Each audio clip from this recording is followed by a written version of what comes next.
created to meet the growing challenges that face our native wildlife here in Africa. Its unhuman population is bringing with it a loss of natural habitat, threatening the very existence of our great creatures. You have a digital camera, set that to a sports or action mode. I cannot stop for you to take any pictures. I will certainly try to slow down though. Do not wait to line up that shot because then you might end up with pictures of trees and bushes and well, Airborne Patrol, come in. This is Simba 1. Over.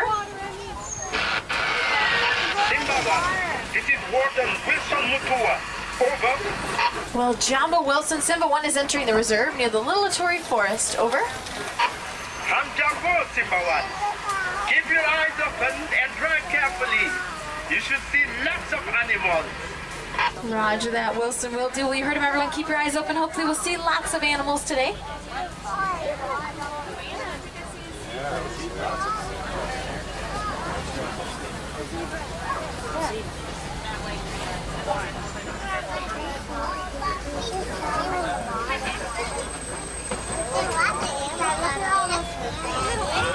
Well, we're coming up in a watering hole up here on the left. Watering holes like this are important gathering places for animals in the forest. It's also one of our best chances to see some of the rare species like that black rhino over there. Now the black rhino has skin that's about 1 inch thick. They can charge it up to 35 miles per hour and they can fend off any animal except for man.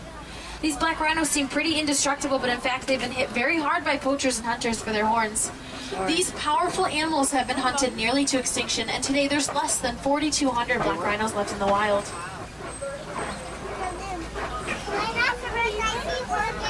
Mama got it, baby. Mama's getting Now if it. you look above your heads, you can see a game spotting guide that'll help you identify the animals we might see today.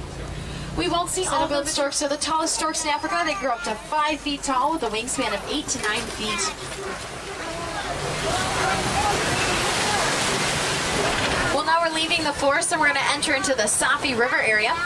There's a good chance we may see some hippos today, so everyone keep your eyes open. Now I do want to remind everyone of my #1 most important safety rule on this safari, and that is to please stay seated at all times. It gets really bumpy out here and it's just not safe to stand up at any time, so please do not stand up at any time to look at the animals or take pictures of them.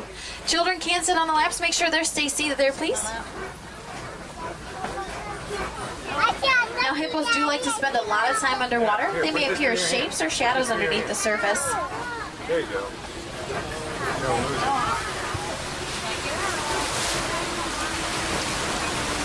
Oh, I see some hippos in the water over to your left. Now when a hippo is born, it weighs about 85 pounds. When it grows up, it can tip the scale about 5,000 pounds. You taking pictures? I got my camera on. When hippos are underwater, they can hold their breath for up to 8 minutes. Look, baby. They're so heavy, they sink all the way to the bottom and float along the bottom of the river. And those gray and white pelicans you see, those are pink-backed pelicans. Pink-backed pelicans work together to herd fish into shallower water where they feed on them. They nest together in colonies and live in the trees. Look over to your left, there's Nile crocodiles over there. Stay seated, everyone. Now Nile crocodiles are cold-blooded and they regulate their body temperature by holding their jaws open. The closing pressure of the crocodile's jaws can reach up to 1,200 pounds per square inch. That can crush the bones of their prey in a single step. I do need children sitting on their laps. Definitely want to check out that area. Roger that, Wilson. Thanks for the tip. Well, we're going to head in that direction, but before we do, we're entering into a completely different ecosystem. Speaking of different, check out this upside-down looking tree on your right. That is called a baobab tree. It's almost 2,000 years old. Baobab trees go leafless for up to 9 months out of the year, and they store water in their trunks for long African droughts.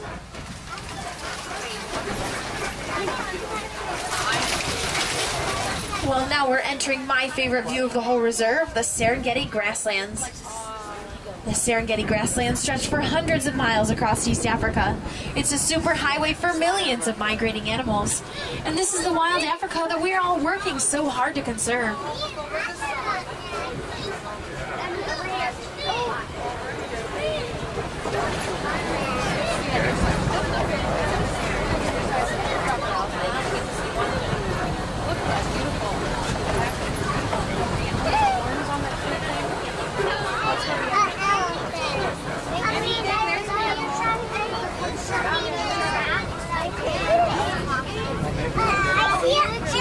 Now I thought I spotted some sable antelopes over to the left here in these bushes.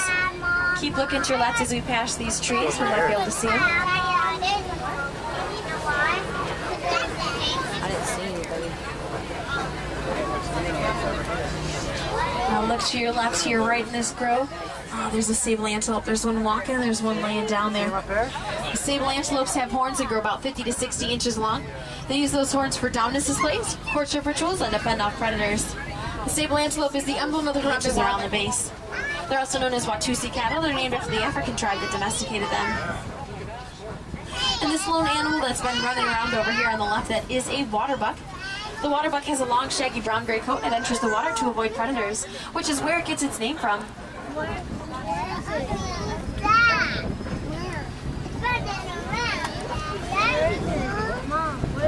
you can see that there's lots of tall cones of earth dotting the landscape. Well, those are termite mounds. Termite mounds are made of dirt and termite spit, and they're hard as concrete. At most they weigh up to 60 pounds, and that's it.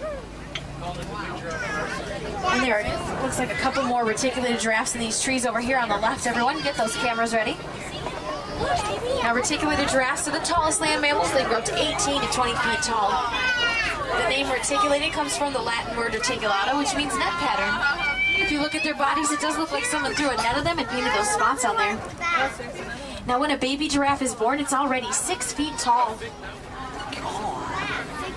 Giraffes' tongues are blue in color, and they're about 8 What is your location? Wilson, we're heading into elephant country now. Over. Keep your eyes open for me. We picked up a baby elephant that was wandering off on its own. We can't find the mother. I'm afraid tortoise may be in the reserve. Oh no. Well, Wilson, we'll keep our eyes open and let you know if we see anything. Look over to your right. Everyone, there's an African elephant right there. Now, African elephants generally travel in herds, but the male elephants sometimes hang out by themselves. So we'll see if we can spot the herd up ahead. 2 years, the child is learning how to act and survive on the savannah from its mother. That's probably why Wilson thinks it's a little strange that one's wandering out on its own. We'll have to keep our eyes open, see if we can reunite the mother with the child before anything dangerous happens.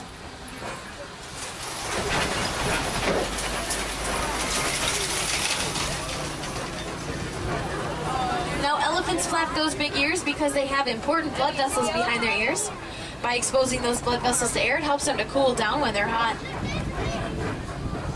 Now you can see it looks like the elephants have dirt on their backs. It's because their skin is actually quite sensitive to the sun. They flip dirt on their backs and roll in the mud and use it as their own natural form of sunblock. Look over to your right, and these that shade color from. When they're born, flamingos are actually gray in color. It takes them about 1.5 years of eating that brine and shrimp to turn those feathers pink.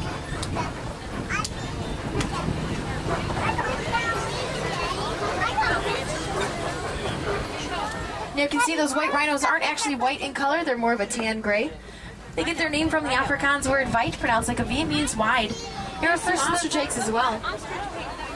Now those are also the strongest eggs in the world. They can withhold the pressure of about 300 pounds on top of them. That's about how much an ostrich weighs. Help him out. All right, let's go. Oh no, the gates of the reserve are smashed open. This isn't good, everyone. We're gonna have to go out of the reserve and off the path. This could get bumpy, hang on.